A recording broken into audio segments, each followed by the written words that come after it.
আচ্ছা, দুরুদে ইব্রাহিমের মধ্যে কখনো আপনারা দাঁড়াইছেন? কখনো দাঁড়াইছেন? দাঁড়ান নাই। তাহলে দুরুদে ইব্রাহিম পড়ে কি করা যাবে না?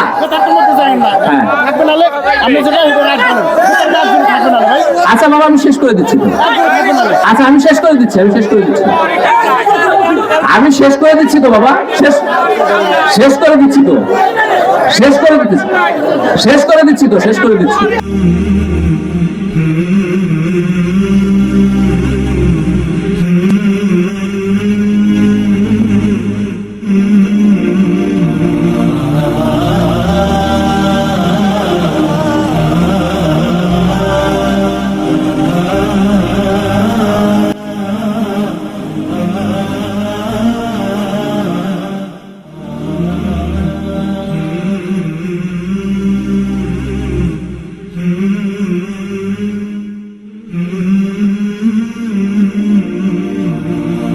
বলা হয় কাকে বলেন তো? যার আপনার উত্তর দিবেন কিন্তু, ঠিক আছে? আমি বললাম না আজকে শুরু দিয়ে ওয়াজও করবো না, কিছু করবো, এই সময় আমার নাই। আর আপনারাও কষ্ট পান, এটাও আমি চাই না। আমি অল্প সময়ের মধ্যে ছেড়ে দিব, বাকি আপনারা শুধু আমার কথাগুলো মনোযোগ দিয়ে শোনেন। তো বলতেছিলাম যে কথা, সেটা হচ্ছে যে মাবুদ মানে হচ্ছে যার ইবাদত করা হয়। মাবুদ মানে কি বলেন? যার ইবাদত করা হয়। আচ্ছা, এখন আমরা বলছি কি লা ইলাহা ইল্লাল্লাহ, মানে আল্লাহ ছাড়া আর কোন মাবুদ, এটাকে আমরা স্বীকার করছি না করি না বলেন তো? আচ্ছা, যদি এটা স্বীকার করে থাকে তাহলে অন্য কারো ইবাদত কি করা যাবে?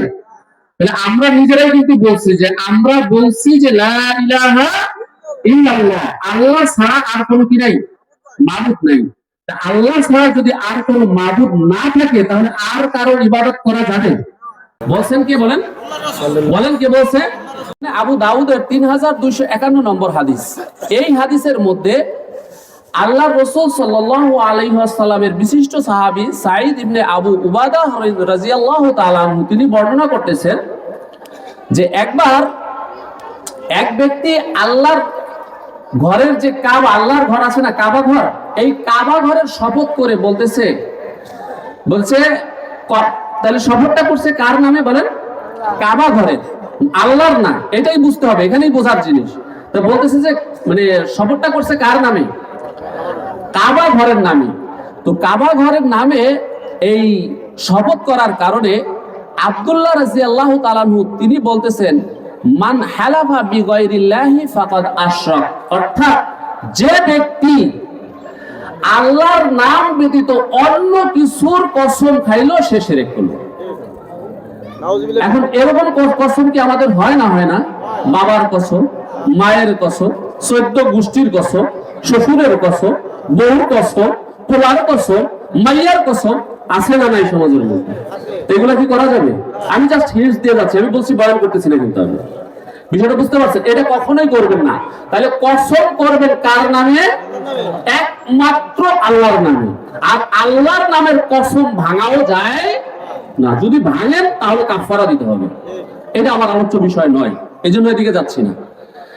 আচ্ছা, এরপরে 3 নম্বর হাদিস, যে হাদিসটা আসছে সুনানে ইবনে মাজাহ 3530 নম্বর হাদিস। আমি নাম্বার সহ বলে দিচ্ছি এই জন্য যাতে কথাগুলো আল্লাহ রসুলের, এটা আপনাদের বুঝতে সুবিধা হয়। এই হাদিসের মধ্যে আল্লাহ রসুল সাল্লাল্লাহু আলাইহি ওয়াসাল্লাম বলতেছেন যে এক মহিলা তিনি ওই চর্মপ্রদাহের রোগের জন্য মন্ত্র পড়ে ওই আপনার সুতা আছে না, সুতায় ফু দিয়ে এইটা গলায় ঝুলাইয়া দিত। তো এখন এই মন্ত্র পড়ে গলায় ঝুলাইয়া দিয়া বলতেছে যে মনে করতো যে এইটা দ্বারা সে শেফা পাবে। কিভাবে বলেন? শেফা পাবে, এই চিন্তা সে করত। বলতেছে যে এই চিন্তা করার কারণে বলতেছে যে একবার আব্দুল্লাহ রাদিয়াল্লাহু তাআলা আনহু এর স্ত্রীর গলায় এরকম একটা মানে আপনার সুতা তার ঝুলাইয়া দেওয়া হয়েছে। তো যখনই আব্দুল্লাহ রাদিয়াল্লাহু তাআলা আনহু এটা দেখছেন, দেখার সাথে সাথে ওইটাকে টান দিয়ে ছিঁড়ে ফেলছেন। টান দিয়ে কি করছেন বলেন? ছিঁড়ে ফেলছেন। তা কেন ছিঁড়ে ফেললেন? বলতেছে যে এই যে তুমি পইতা লাগাইছো, অর্থাৎ গলার মধ্যে যে সুতা লাগাইছো, বলতেছে যে মন্ত্র পড়ার সুতা, এই সুতাও বলতেছে যে শিরককারীদের অন্তর্ভুক্ত। বুঝতেছেন কথা আমার? এরকম ওয়াজ আজ পর্যন্ত শুনেন নাই, কারো কাছে শুনেন নাই। বিষয়টা বুঝতে পারছেন? আমি বলে যাচ্ছি এই জন্য যে এই মেসেজগুলো যদি আমি আপনাদের কাছে পৌঁছাইয়া না দেই তাহলে কাল কিয়ামতের ময়দানে আল্লাহ আমাকে ধরবেন না ধরবেন না? ধরবেন, নিশ্চিত ধরবেন, কোনো সন্দেহ নাই। কাল কিয়ামতের ময়দানে আমার জিহ্বাটাকেও কেচি দ্বারা কাটা হবে যদি আমি সঠিক কথাকে পৌঁছায় না দিই। বুঝতে পেরেছেন কথা?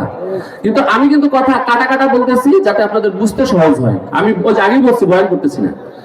আচ্ছা, তাহলে এখন প্রশ্ন হলো যে আপনি যেগুলা করেন এগুলাও তাহলে কি করা যাবে না? করা যাবে না। দেখবেন ওই যে বাচ্চাদেরকে হুজুররা কি করে, ওই যে কালো সুতার মধ্যে যে গিট দিয়ে দেয়, দোয়া করে গিট দিয়ে দেয়, এটা করবেন না, কখনোই করবেন না।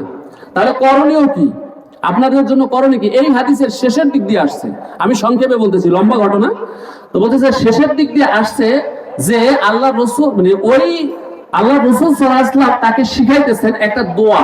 কি শিখাইছেন বলেন? একটা দোয়া শিখাইছেন যে তোমার উচিত ছিল যে তুমি এই দোয়া পড়ে পানিতে ফু দিবা। পানিতে কি দিবা? ফু দিবা। ফু দিয়ে এরপরে তোমার চোখের মধ্যে বলে দিবা, তাহলে আল্লাহ তাআলা তোমার চোখের রোগ ভালো করে দিবে। তাহলে আপনি পানিতে ফু দিয়ে অথবা মানুষের চোখে আপনি ফু দিতে পারেন, শরীরে ফু দিতে পারেন, কোনো সমস্যা নাই। কিন্তু আপনি কোনো তাবিজ কবজ এটা ঝুলাতে পারবেন না। এটা শিরক, এটা করবেন না কখনো। বুঝতে পারছেন? খবরদার খবরদার করবেন না, কখনোই করবেন না। মরে গেলেও করবেন না, কারণ আমার মৃত্যু অনিবার্য। যদি আমি শিরক করে মারা যাই তাহলে কিন্তু আল্লাহ তাআলা ক্ষমা করবেন না। সামনে আয়াত আসতেছে। আচ্ছা, এরপরে বর্তমান সময়ের মধ্যে মাজার আছে না নাই? এখন একটু জ্বালা লাগবে কিছু লোকের। বুঝতে পারছেন? এখন সবচেয়ে বেশি জ্বালা লাগবে। বর্তমানে কি মাজার আছে না নাই? একটা দুইটা মাজার না, হাজার হাজার মাজার আছে, হাজার হাজার মাজার আছে। আচ্ছা, এই মাজারে কি হিন্দুরা যায় না মুসলমানরা যায়? মুসলমানরা যায়। আচ্ছা দেখি তো আল্লাহ রাসূল সাল্লাল্লাহু আলাইহি ওয়াসাল্লাম হাদিসের মধ্যে কি বলেন। হাদিস আবু দাউদের 36 নং এবং মিশকাতুল মাসাবিয়ের 351 নম্বর হাদিস। যেই হাদিসের মধ্যে আল্লাহ রাসূল সাল্লাল্লাহু আলাইহি ওয়াসাল্লাম বলতেছেন, আমি সংক্ষেপে বলতেছি, যেগুলো আমার জরুরি ওগুলো বলতেছি। অর্থাৎ আল্লাহ রাসূল সাল্লাল্লাহু আলাইহি ওয়াসাল্লাম বলতেছেন, যে ব্যক্তি নিজের দাড়ি জট পাকাবে, কি পাকাবে বলেন? যে ব্যক্তি দাড়িতে জট পাকাবে, চুলে জট পাকাবে, বলতেছে তার সাথে আমার কোনো সম্পর্ক নাই। তার সাথে আমার সাথে কি নাই বলেন? এক চুল পরিমাণ সম্পর্ক নাই। কার সাথে? আল্লাহ রাসূলের সাথে। কার সাথে? যে জট পাকাইবে, চুলের মধ্যে জট পাকাইবে, মাথার মধ্যে জট পাকাইবে। আচ্ছা, এইরকম বুজুর্গ সমাজের মধ্যে আছে না নাই, যারা নিজেদের জট পাকাইয়া, চুলে দাড়িতে জট পাকাইয়া মনে করে এরা বিশাল বড় বুজুর্গ হয়ে গেছে? আছে না নাই? কিন্তু আল্লাহর রাসূল সাল্লাল্লাহু আলাইহি ওয়াসাল্লাম কি এটা পছন্দ করেন? আল্লাহর রাসূল সাল্লাল্লাহু আলাইহি ওয়াসাল্লাম বলতেছেন এর সাথে আমার কি নাই? কোনো সম্পর্কই নাই। বুঝতে পেরেছেন কথা? আচ্ছা, এরপরের হাদিসে যাই। বুখারী ও ইবনে মাজার 4020 নম্বর হাদিসের মধ্যে আল্লাহ রাসূল সাল্লাল্লাহু আলাইহি ওয়াসাল্লাম বলেন যে শেষ জামানায় কিছু লোক মদ পান করবে ভিন্ন নাম দিয়ে। ওটার নামটা মদ থাকবে না, অন্য নামে মদ পান করবে। কোন নামে বলেন? অন্য নামে। মদ নাম থাকবে না, নাম থাকবে অন্যরকম, কিন্তু পান করবে কি? মদ। বুঝে আসছে কথা? ভালো করে বুঝেন। এরপরে এদের যারা ওই আপনার কি থাকবে, সমাজপতি হবে, অর্থাৎ বিচার সালিসি যারা করে, এদের অবস্থাটা হবে, এদেরকে সম্বোধন করা হবে হলো বাদ্যযন্ত্র এবং নাচ গান দিয়ে। বুঝতে পারছেন? কি দিয়ে বলেন তো? নাচ গান দিয়ে সম্বোধন করা হবে। কাদেরকে? সমাজপতিদেরকে। বলতেছি এই সমস্ত মাজারে নাচ গান হয় না? হয় না? হয় না? হয় না? বলেন বাবা, আপনারা বুকের উপর আর হাত দিয়ে বলবেন একবারে। কথা কিন্তু একটাও আমার বলতেছি না, আমি বলতেছি আল্লাহ রাসূলের কথা। আমার যে কয় নম্বর হাদিসের কথা আমি বলে যাচ্ছি, আপনারা হাদিসের সাথে বাংলা হাদিসও এখন পাওয়া যায়, আপনারা মিলাই নেবেন, দেখবেন যে সবগুলো আমার কথা মিলে যাবে। বুঝতে পারছেন কথা? আচ্ছা, তাহলে এই গান বাদ্য বাজনা এগুলা করা জায়েজ আছে? হারাম। ইভেন এইগুলা করেও নিজেদেরকে পিশাব মনে করে, এরকম লোক আছে না নাই? তাহলে এটা করা যাবে? করবেন আর কোনোদিন? যদি করে থাকেন তওবা করতে হবে। ঠিক আছে ইনশাআল্লাহ। আচ্ছা, এরপরে সুনানে আর নাসাইর 2043 নম্বর হাদিস, যেই হাদিসের মধ্যে আল্লাহ রাসূল সাল্লাল্লাহু আলাইহি ওয়াসাল্লাম বলতেছেন যে কবর জিয়ারতকারিনীদের, অর্থাৎ মহিলা যারা কবর জিয়ারত করে, মহিলারা যারা কি করে বলেন, কবর জিয়ারত করে অথবা কবরের উপর মসজিদ নির্মাণ করে অথবা বাতি জ্বালায়, কবরের মধ্যে কি জ্বালায়, বাতি জ্বালায়, বলতেছে যে এই ব্যাপারে যারা এগুলা করবে আল্লাহ রাসূল সাল্লাল্লাহু আলাইহি ওয়াসাল্লাম এদের উপরে লানত করছেন। হাদিস নম্বর কত বলছি মনে আছে তো?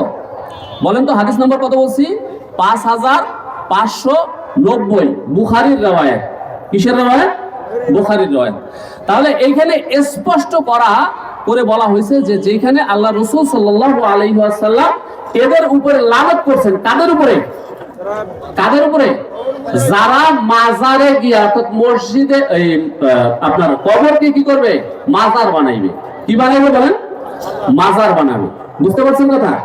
এরপরে 2 নম্বর কথা হচ্ছে সেই জায়গায় বাতি জ্বালাবে। কি জ্বালাবে? বাতি জ্বালাবে। 3 নম্বর কথা হচ্ছে এরা ওইটাকে মসজিদ হিসাবে গ্রহণ করবে, ওই মসজিদের সামনে গিয়ে সিজদা করবে, মাজারের সামনে গিয়ে কি করবে, সিজদা করবে। আছে না নাই? মাজারের সামনে গিয়ে সিজদা করে না, করে না? আর আপনি বলেন লা ইলাহা ইল্লাল্লাহ, আপনি নিজেই বলতেছেন লা ইলাহা ইল্লাল্লাহ, মানে আল্লাহ ছাড়া আর কোনো কি নাই, মাবুদ নাই, এটা আপনি নিজেই বললেন। এরপর আবার আপনি নিজে গিয়ে কি করতেছেন, ওই মরানার পায়ে যায় সিজদা করতেছেন। কেমন কাজ করলেন আপনি? এটা কেমন কথা হলো বলেন তো? এটা সুস্থ মস্তিষ্কের কথা হতে পারে না। বিষয়টা বুঝতে পেরেছেন কথা? আচ্ছা, এইবার আসি আপনার কবর জিয়ারতের ব্যাপারে কি আসলে আল্লাহ রাসূল সাল্লাল্লাহু আলাইহি ওয়াসাল্লাম নিষেধ করছেন না নিষেধ করেন নাই? দেখি আল্লাহ রাসূল সাল্লাল্লাহু আলাইহি ওয়াসাল্লাম হাদিসের মধ্যে কি বলেন। ঠিক আছে, কি কবর জিয়ারত করা যাবে কিনা দেখেন। এইটা আসছে আবু দাউদের 36 নং এবং মিসকাতুল মাসাবিহের 351 নম্বর হাদিস, যেই হাদিসের মধ্যে আল্লাহ রাসূল সাল্লাল্লাহু আলাইহি ওয়াসাল্লাম বলতেছেন যে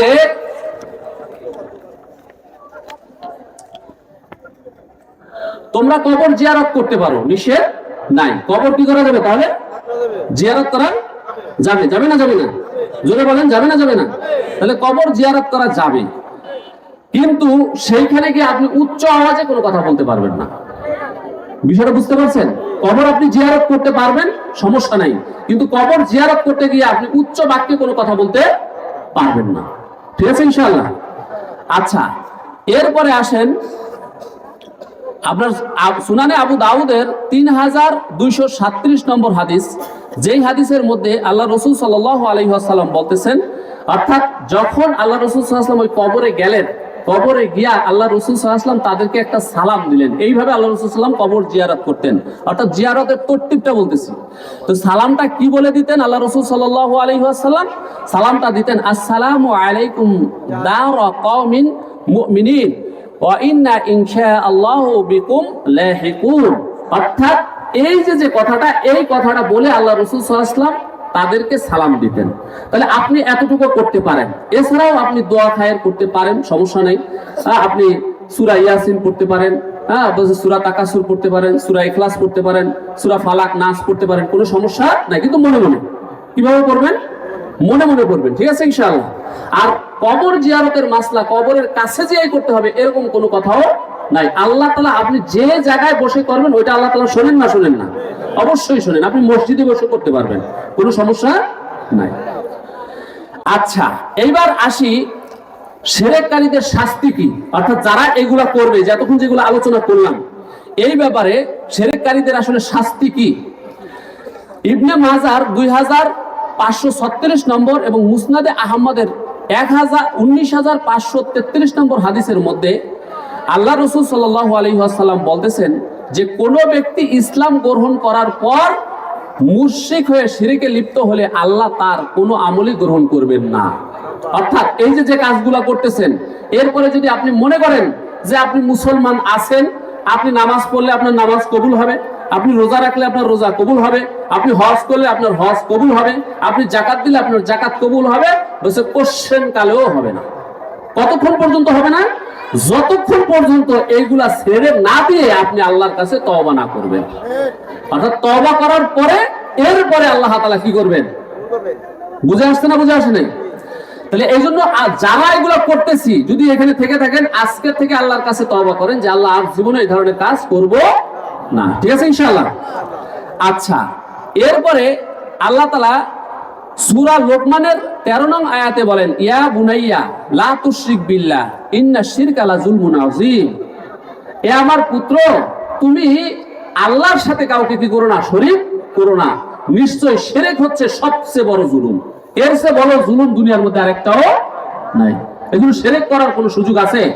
করবেন আপনারা? খবরদার, খবরদার, করা যাবে না। সূরা নিসার 116 নম্বর আয়াতের মধ্যে আল্লাহ তাআলা বলেন, ইন্নাল্লাহা লা ইয়াগফিরু আন ইউশরিকা বিহি ওয়া ইয়াগফিরু মা দুনা যালিকা লিমান ইয়াশা। অর্থাৎ আল্লাহ তাআলা সমস্ত গুনাহ মাফ করে দিবেন। সমস্ত গুনাহ কি করবেন? মাফ করবেন, ইল্লা শিরক ব্যতীত। কি ব্যতীত বলেন? শিরকের গুনাহ আল্লাহ তাআলা কি করবেন না, মাফ করবেন না। এইজন্য শিরকের গুনাহ করা যাবে কোনো সুযোগ নাই। মনে থাকবে ইনশাআল্লাহ। আচ্ছা, এরপরে আসেন যে আমাদের মধ্যে আরেকটা প্রভাব বিস্তার করতেছে, সেটা হচ্ছে বিদআত। কি বলেন? বিদআত। এটাও প্রস্তর লাভ করতেছে অনেক ভাবে, মানে সমস্ত ভাবে। এখন এই বিদআত কি জিনিস, এটা একটু আমি পরিচয় দেই। যে বিদআত বলা হয় ওই জিনিসকে যেটা আসলে কোনো কিছু ছিল না এমন জিনিস থেকে কোনো কিছু তৈরি করা, এটাকে বিদআত বলে। অর্থাৎ নতুন কিছু আবিষ্কার করা। কিন্তু শরীয়তের পরিভাষায় এটার একটা বিষয় আছে। শরীয়তের পরিভাষায় বিদআত বলা হয়, ইমাম শাফি রাহিমাহুল্লাহ বলেন, আল বিদআতু হিয়াল্লাতী ইউখালিফুল কিতাবা ওয়াস সুন্নাতা ওয়াল আসারা ওয়াল ইজমা। অর্থাৎ কোন ব্যক্তি হাদিস, কুরআন, ইজমা এবং কিয়াসের বিরুদ্ধে গিয়ে আমল করা। বুঝে আসছে না? বুঝে আসে নাই? হাদিস, কুরআন, ইজমা, কিয়াসের বিরুদ্ধে গিয়া কোন আমল যদি করে সেটা হবে বিদআত। সেটা হবে কি বলেন? বিদআত। এই বিদআতও করার কোনো কি নাই, সুযোগ নাই। আচ্ছা, এখন আমি আপনাদেরকে সংক্ষেপে একটা উদাহরণ দিতেছি। অনেকের কাছে ভালো লাগবে, অনেকের কাছে খারাপ লাগবে। তো সেটা উদাহরণটা হচ্ছে, বর্তমানে আমাদের প্রচলিত যে মিলাদটা আছে, এই মিলাদটা সম্পূর্ণ বিদআত। এটা করা যাবে না। বুঝতে পারছেন? এটা করবেন না, মরে গেলেও করবেন না, করার দরকার নাই। বুঝতে পারছেন কথা? আচ্ছা, এখন প্রশ্ন আসতে পারে যে হুজুর তাহলে মিলাদ আসলো কোথা থেকে? এটা একটা প্রশ্ন কি করতে পারে, আসতে পারে। এই মিলাদ শুরু হয়েছে হলো আল্লাহর রাসূল সাল্লাল্লাহু আলাইহি ওয়াসাল্লামের মারা যাওয়ার 604 বছর পরে। কত বছর বললাম কথাটা বলেন? কত বছর বলেন? 604 বছর। মনে রাখবেন। অর্থাৎ 604 হিজরিতে মুসেল নামক একটা শহরে এই বিদআতটা সর্বপ্রথম চালু হয়। বুঝতে পারছেন? আচ্ছা, এই বিদআত যে চালু করছিল তার নামটা আমি আপনাদেরকে বলে দিয়ে যাই। বুঝতে পারছেন? তার নাম হচ্ছে, উনি হলেন বাদশাহ মুজাফফর উদ্দিন কাউকারি ইবনে আরবল। এই ব্যক্তি সর্বপ্রথম মিলাদ নামক যে বিদআত এটা চালু করছিলেন। বুঝতে পারছেন না? বুঝতে পারেন নাই?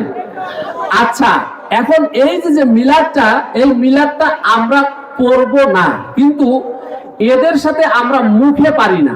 মানে এরা মুখ দিয়ে মনে করেন একবারে চাপায়া যাবে, কিন্তু দলিলের বিষয়ে যদি আসে কোনোদিনও আমাদের সাথে পারবে না। যে দলিলের বিষয়ে যদি আসে তাহলে কোনোদিনও আমাদের সাথে কি করবে না, পারবে না। তাহলে মুখের চাপা, তাদেরও মুখের চাপা ছিল। যারা এটা শুরু করছে তাদেরও মুখের চাপা ছিল, শুধু মুখের চাপা দিয়ে কি করতো, কাজ করে যেত। বুঝতে পারছেন? তাহলে মুখের চাপা দিয়ে কি করে না, ইসলাম স্বতঃসিদ্ধ করা যায় না। মনে থাকবে ইনশাআল্লাহ। আচ্ছা, এখন আমি আপনাদেরকে বলি যে তারা একটা দলিল দিয়ে আমাদেরকে ঠেকাইতে চায়। এই দলিলটা কি বলেন তো? এই দলিলটা হচ্ছে, আপনারাও সকলেই জানেন, সূরা আহজাবের 56 নম্বর আয়াত। কত নম্বর আয়াত বলেন? কত নম্বর আয়াত বলছি? সূরা আহজাবের 56 নম্বর আয়াত। যে আয়াতের মধ্যে আল্লাহ তাআলা বলেন, ইয়া আইয়ুহাল্লাযীনা আমানু সাল্লু আলাইহি ওয়া সাল্লিমু তাসলিমা। অর্থাৎ আল্লাহ রাসূল সাল্লাল্লাহু আলাইহি ওয়াসাল্লামের উপর আল্লাহ তাআলা স্বয়ং দুরূদ পাঠ করতে বলছেন না বলেন নাই? তাহলে দুরূদ পাঠ করা যাবে না, যাবে না? দুরূদ পাঠ করতে হবে না, হবে না? অবশ্যই করবেন। দুরূদ পাঠ করার ব্যাপারে আমি আরো কয়েকটা হাদিস বলে আপনাদেরকে আরো শক্ত করে দিচ্ছি। বলতেছি যে আল্লাহ রাসূল সাল্লাল্লাহু আলাইহি ওয়াসাল্লাম বলেন, আপনার সহিহ মুসলিমের হাদিস নম্বর 998, এই হাদিসের মধ্যে আবু হুরায়রা রাদিয়াল্লাহু তাআলা থেকে বর্ণিত, তিনি বলেন রাসূলুল্লাহ সাল্লাল্লাহু আলাইহি ওয়াসাল্লাম বলেছেন, যে ব্যক্তি আমার উপর একবার দুরূদ পাঠ করবে, কয়বার দুরূদ পাঠ করবে? একবার দুরূদ পাঠ করবে, আল্লাহ তাআলা তার উপর 10 বার রহমত নাজিল করবেন। বলেন না সুবহানাল্লাহ। কয়বার নাজিল করবেন? 10 বার। আচ্ছা তাহলে এখন এটা কি সীমা আছে? আপনি যত পারেন পড়েন। এখন দুরূদ পড়বেন কোনটা, এটা হলো প্রশ্ন। দুরূদ কি ইয়া নবী সালাম আলাইকা পড়া যাবে, না অন্য দুরূদ পড়তে হবে? ইয়া নবী সালাম আলাইকা এটা পড়া যাবে না। তাহলে পড়া যাবে কোনটা? আমি আপনাদেরকে বলছি, দুরূদে ইব্রাহিম আছে না নাই? আপনারা কি দুরূদে ইব্রাহিম পড়েন না পড়েন না? নামাজের মধ্যে কোনটা পড়েন? দুরূদে ইব্রাহিম পড়েন। নামাজের মধ্যে কোনটা পড়েন বলেন? দুরূদে ইব্রাহিম পড়েন। আচ্ছা দুরূদে ইব্রাহিমের মধ্যে কখনো আপনারা দাঁড়াইছেন? কখনো দাঁড়াইছেন? দাঁড়ান নাই। তাহলে দুরূদে ইব্রাহিম পড়ে কি করা যাবে না? হ্যাঁ। আচ্ছা বাবা আমি শেষ করে দিচ্ছি তো। আচ্ছা আমি শেষ করে দিচ্ছি তো বাবা, শেষ করে দিচ্ছি।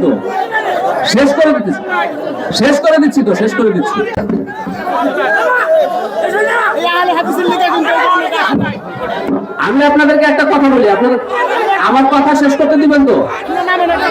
কথা কি আপনারা আমার শেষ করতে দিবেন?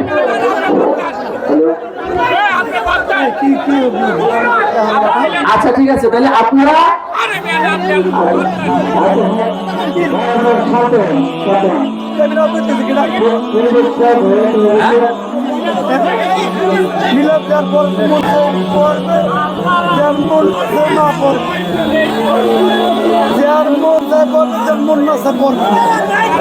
আচ্ছা এটা আপনাদের বিষয়, আমার হক কথা বলা দরকার, আমি আপনাদেরকে বলে দিয়ে গেলাম। বাকি আপনাদের বিষয় আপনারা চিন্তা করে দেখবেন যে আপনারা কি করবেন না কি করবেন না, এটা আপনাদের মাসলা। আল্লাহ তাআলা আমাদের সবাইকে আমল করার মতো তাওফিক দান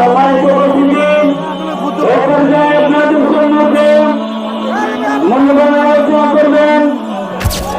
এই মাহফিলের মধ্যে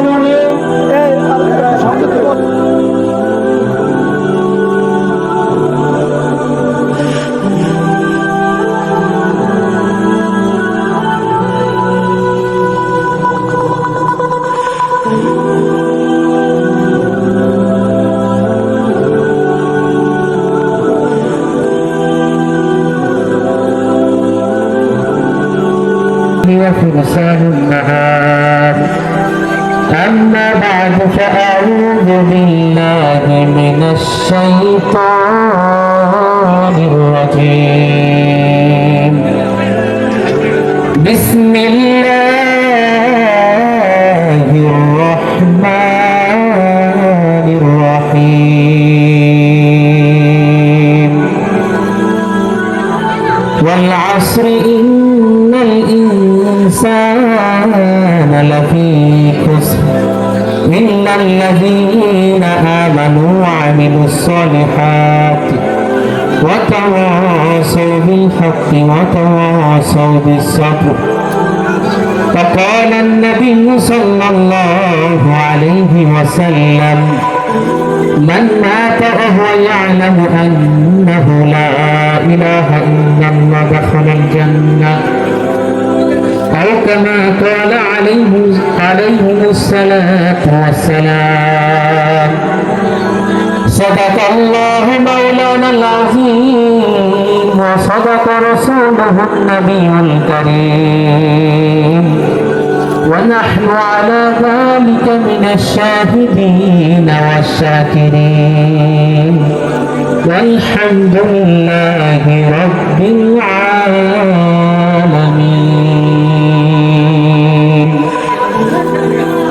سبحانك لا علم لنا إلا ما علمتنا إنك أنت العليم الحكيم.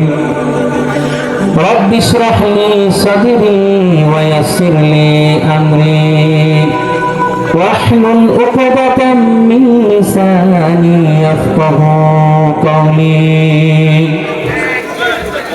সবাই দুরূদ শরীফ পড়ি।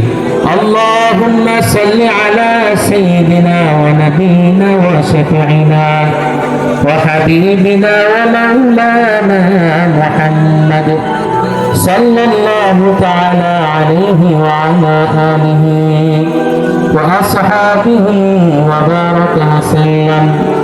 اللهم صل على محمد وعلى آل محمد كما صليت على إبراهيم وعلى آل إبراهيم إنك حميد مجيد اللهم بارك على محمد وعلى آل محمد كما باركت على إبراهيم وعلى آل إبراهيم إنك حميد مجيد মহান রব্বুল আলামিনের লক্ষ কোটি শুকরিয়া যে আল্লাহ রব্বুল আলামিন আমাদেরকে এত সুন্দর একটা মাজলিস। বসেন ইনশাআল্লাহ, বসেন বসেন, আসেন আসেন, আমরা কালেমার কথাই বলবো, ঠিক কিনা? আমরা সবাই মুসলিম, আমাদের কালেমা কি? লা ইলাহা ইল্লাল্লাহু মুহাম্মাদুর রাসূলুল্লাহ। আমরা এই কালেমা বিশ্বাসী, ঠিক কিনা? আমরা সবাই বিশ্বাস করি কোনো একদিন এই দেশে এই কালেমা প্রতিষ্ঠিত হবে ইনশাআল্লাহ। কোনো একদিন এদেশের আকাশে কালিমার পতাকা দুলবে, সেদিন সবাই খোদাই বিধান পে দুঃখ বেদনা ভুলবে, সেদিন সবাই খোদাই বিধান পে দুঃখ বেদনা ভুলবে। কোনো একদিন এদেশের আকাশে কালিমার পতাকা দুলবে, সেদিন সবাই খোদাই বিধান পে দুঃখ বেদনা ভুলবে, সেদিন সবাই খোদাই বিধান পে দুঃখ বেদনা ভুলবে। কোনো একদিন সেদিন আর রবে না হাহাকার, অন্যায় জুলুম অবিচার,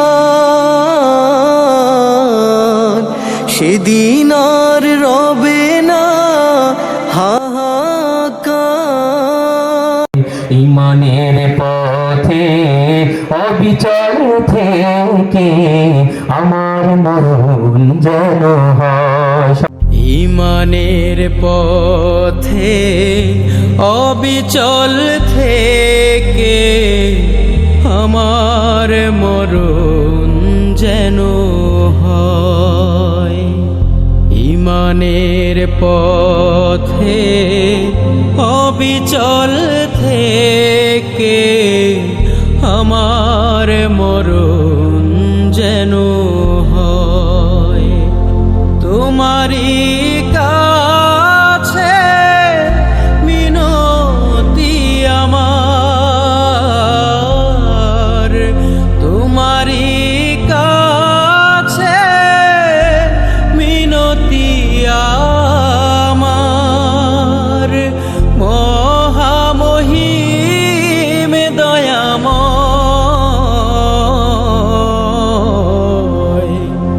ইমানের পথে অবিচল থেকে আমার মরণ যেন হয়। প্রতিদিন মিথ্যের মুখোমুখি হই, বেদিন ফাঁসে কেরা করে হই চই। আজাজিলে সে গুমরাহি সুর গান করে তোলে মোহময়। ইমানের পথে অবিচল থেকে আমার মরণ যেন হয়। আধারের দুর্গম আঁকা বাঁকা পথ, ভ্রান্তিতে পূর্ণ যত মতামত, কখনো হঠাৎ